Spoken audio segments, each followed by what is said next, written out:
তোমালোকৰ যোৱা 8 আগষ্ট তাৰিখে মই আপোনালোকক জনাইছিলোঁ যে DLED এন্ট্ৰেন্স এক্সামৰ যি এপ্লাই প্ৰক্ৰিয়া SCRT এক্সটেণ্ড কৰিব বুলি আৰু সেই তেনেধৰণেই SCRT 11 আগষ্টৰ সলনি তেওঁলোকে এক্সটেণ্ড কৰি লাষ্ট ডেট অহা 18 আগষ্টলৈকে তেওঁলোকে ডেট দিছে আৰু এই ডেটাৰ ভিতৰত শিক্ষাৰ্থীসকলে এপ্লাই কৰিব পাৰিব যিসকলে অলৰেডি এপ্লাই কৰিলে তেওঁলোকৰ হৈ গ'ল কিন্তু যিসকলৰ এপ্লাই হোৱা নাই 18 আগষ্টলৈকে এপ্লাই কৰিব পাৰিব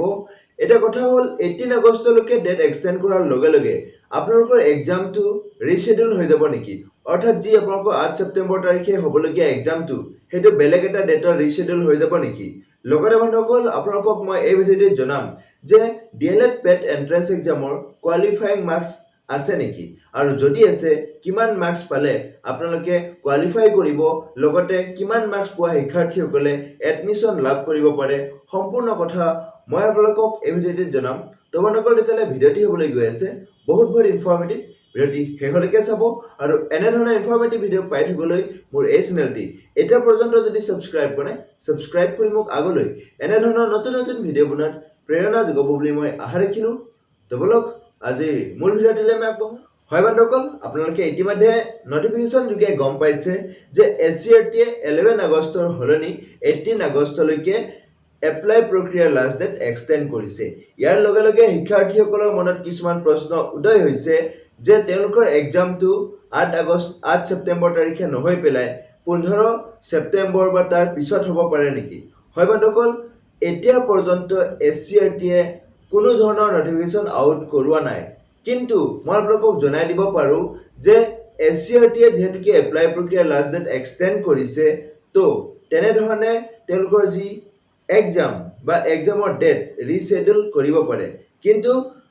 যদি ৰিশেডিউল কৰে তেওঁলোকে নটিফিকেশন দি দিব কিন্তু এতিয়া পৰ্যন্ত কোনো ধৰণৰ নটিফিকেশন আহা নাই তো যদি নাহে তেতিয়ালে ৰিশেডিউল নহব কিন্তু হেতু কাৰণে আপোনালোকে এক্সামৰ প্ৰিপাৰেচনটো 8 ছেপ্টেম্বৰ তাৰিখে হ'ব বুলি আপোনালোকে ধৰি থব প্ৰিপাৰেচন তেনে ধৰণে চলাই যাব কিন্তু ডেটটো ৰিশেডিউল হলে মই আপোনালোকক নটিফিকেশন যোগে বা কমিউনিটি সেকশনৰ জৰিয়তে বা ভিডিঅ' কলত মই আপোনালোকক জনাই দিম যেটো আপোনালোকৰ যদি এতিয়া এই শেডিউল মতে যদি আমি চাওঁ আপোনালোকৰ এক্সামটো 8 ছেপ্টেম্বৰ তাৰিখে অনুষ্ঠিত হ'ব আৰু 15 দিন পিছত আপোনালোকৰ ৰিজাল্ট পাবলিছ হ'ব অৰ্থাৎ 23 ছেপ্টেম্বৰ 23 ছেপ্টেম্বৰ তাৰিখে আপোনালোকৰ এক্সামৰ যি ৰিজাল্ট তেওঁলোকে পাবলিছ কৰিব হয় বন্ধুসকল যদি এক্সামটো তেওঁলোকে ৰিশেডিউল কৰি পেলাই 8 ছেপ্টেম্বৰৰ হলনি বুলে 15 ছেপ্টেম্বৰত অনুষ্ঠিত কৰে তেতিয়ালে ৰিজাল্টটো পিছুৱাই যাব অৰ্থাৎ ৰিজাল্ট দিবলৈ মিনিমাম 15 ডেজ লাগে আৰু যদি এক্সামটো আপোনালোকৰ এক্সামটো 15 ছেপ্টেম্বৰত হয় তেতিয়ালে আপোনালোকৰ ৰিজাল্টটো তেতিয়ালে 30 ছেপ্টেম্বৰৰ ভিতৰত আহি যাব হয় বন্ধুসকল যদি নটিফিকেশন আহে মই আপোনালোকক জনাই দিম আৰু কথা হ'ল যে আপোনালোকৰ DLED PET এন্ট্ৰেন্স এক্সামৰ কোৱালিফাইং মাৰ্কছ আছে নেকি বা কিমান মাৰ্কছ পোৱা শিক্ষাৰ্থীসকলে এলিজিবিলিটি লাভ কৰিব বা কোৱালিফাই কৰিব হয় বন্ধুসকল মই আপোনালোকক জনাই দিওঁ DLED PET এন্ট্ৰেন্স এক্সামৰ কোনো ধৰণৰ কোৱালিফাইং মাৰ্কছ নাই আপুনি 10 পালেও 20 পালেও একো কথা নাই 30 পালে পাব 40 পালেও পাব 50 পালেও পাব 70 পালেও পাব 80 পালেও পাব বা 100ৰ ভিতৰত আপুনি 90 পালেও একে কোনো ধৰণৰ ইয়াত মানে আপুনি যিসকল শিক্ষাৰ্থী বুলে 30 পাইছে ইহঁতে কোৱালিফাই কৰিব বাকি সকল ফেল মাৰিব তেনেকুৱা কোনো ধৰণৰ কথা নাই যিমান মাৰ্কছ আপুনি পায় হেতু এপ্লাই কৰাৰ কাৰণে এলিজিবল হ'ব অৰ্থাৎ আপোনালোকে কাউন্সেলিংৰ কাৰণে এলিজিবল হ'ব কাউন্সেলিং কৰিব পাৰিব যিমান মাৰ্কছ পাইছে আপুনি 20 হওক 30 হওক 40 হওক যিমান মাৰ্কছ নাপাওক কিয় আপুনি কাউন্সেলিং কৰিব পাৰিব আৰু কাউন্সেলিংৰ সময়তে আপুনি কোনটো ইনষ্টিটিউচনত এডমিশন ল'ব বিচাৰে হেতু প্ৰেফাৰেন্সটো দিব পাৰিব সাপোজ আপুনি আপোনাৰ এক্সাম চেণ্টাৰ বুলে নগাঁৱত দিছে তো নগাঁৱৰ শিক্ষাৰ্থীজনে এডমিশন কোড ল'ব বিচাৰে প্ৰেফাৰেন্স কোড দিব বিচাৰে ফাৰ্স্ট প্ৰেফাৰেন্স বুলে মই ডাইটত দিছো নগাঁও ডাইটত দিছো সেকেন্ড প্ৰেফাৰেন্স বুলে মই ৰহা BTCত দিছো বুলে থাৰ্ড প্ৰেফাৰেন্স মই বুলে প্ৰাইভেট ইনষ্টিটিউচন কলিয়াবৰ কলেজত দিছো বা কৃষ্ণ বৰা বিএড কলেজত দিছো হামেক ৰুৰেল কলেজত দিছো তেনেকৈ আপোনালোকে ফাৰ্স্ট সেকেন্ড থাৰ্ড ফিফথ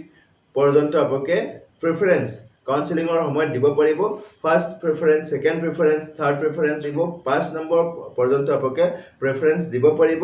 তেনেধৰণে আপোনালোকৰ এডমিশ্যন হ'ব য'ত আপোনালোকৰ সিলেকশ্যন পায় আপোনালোকে বা য'ত এলটমেণ্ট দিয়ে SCRT এডমিশ্যন তাত আপোনালোকে ল'ব লাগিব ইনষ্টিটিউশ্যন ৱাইজ য'ত এলটমেণ্ট হ'ব আপোনালোকে এডমিশ্যন ল'ব লাগিব সেই ইনষ্টিটিউশ্যনখনতে যদি প্ৰাইভেটত হয় তেতিয়াহ'লে আপোনালোকে এডমিশ্যন ফিজ দি এডমিশ্যন ল'ব লাগিব আৰু গভৰ্ণমেণ্টতো এডমিশ্যন মিনিমাম ফিজ এটা দিব লাগিব যিটো আপোনালোকৰ উইদিন 1500-2000 ভিতৰত হৈ যাব এটা কথা হ'ল কোৱালিফাইং মাৰ্কছ আছে নাই হয় বন্ধুসকল কোৱালিফাইং মাৰ্কছ নাই ইতিমধ্যে মই জনাইছোৱে এটা কিমান মাৰ্কছ পোৱা শিক্ষাৰ্থীসকলে এডমিশ্যন লাভ কৰিব পাৰে হয় বন্ধুসকল আপোনালোকক মই জনাই দিওঁ যদিহে আপুনি আনৰিজাৰ্ভ কেটেগৰী তেতিয়াহ'লে আপুনি যদি 50 প্লাছ পায় তেতিয়াহ'লে এডমিশ্যন লাভ কৰিবই আৰু যদি OBC MOBC হয় STP হয় SC হয় তেতিয়াহ'লে 40 প্লাছ যদি পায় এডমিশ্যন সিকিউৰ হৈ থাকিব আৰু যদি STH কেটেগৰী হয় তেতিয়াহ'লে 30 প্লাছ যদি পায় এডমিশ্যন পাই যাব PWD কেটেগৰী হয় তেনেধৰণে 35 ৰ ওপৰত বা 30 ৰ ওপৰত যদি তেওঁলোকে লাভ কৰে এডমিশ্যন পাই যাব হয় বন্ধুসকল মই আপোনাক পুনৰ জনাইছো যদি আপুনি জেনাৰেল ক্যান্ডিডেট হয় বা জেনাৰেল কেটেগৰীৰ পৰা বিলংছ কৰিছে তেতিয়াহ'লে আপুনি যদি 55 ৰ ওপৰত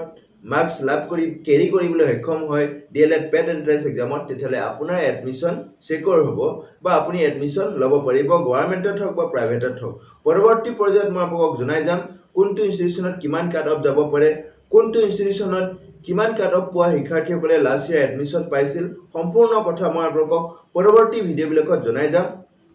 হয়তো আপোনালোকে জানি থক কিমান মাৰ্কছ পালে আপোনালোকে এডমিশ্যন লাভ কৰিব পাৰে হয় বন্ধুসকল জেনাৰেলৰ মই ইতিমধ্যে জনাইছো OBC MOBC যদি আমি চাবলৈ যাওঁ তেতিয়াহ'লে তেওঁলোকে 40 বা 45 প্লাছৰ ওপৰত পাব লাগিব যদি হিমান মাৰ্কছ পায় তেতিয়াহ'লে তেওঁলোকৰ এডমিশ্যন কনফাৰ্ম হৈ থাকিব বা এডমিশ্যন সিকিউৰ হৈ যাব বাকি STP আৰু SC ক্যান্ডিডেট 40 বা 35 ৰ ওপৰত পাব লাগিব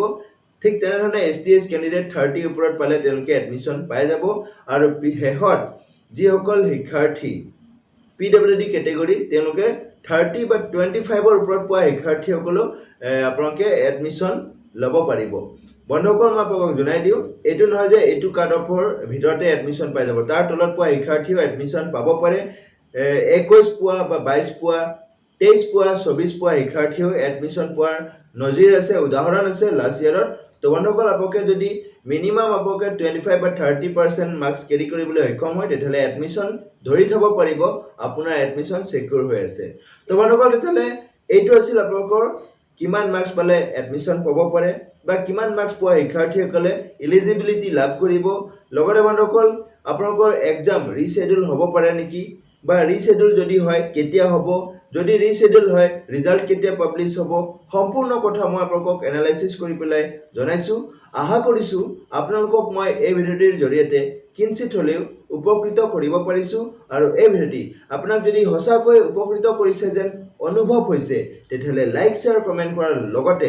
এনে ধৰণৰ ইনফৰমেটিভ ভিডিঅ' পাই থাকিবলৈ মোৰ এই চেনেলটি এটা পৰ্যন্ত যদি সাবস্ক্ৰাইব কৰি মোক আগলৈ এনে ধৰণৰ নতুন নতুন ভিডিঅ' বনোৱাত প্ৰেৰণা যোগাব বুলি মই আশা ৰাখিলো আৰু এই ভিডিঅ'টি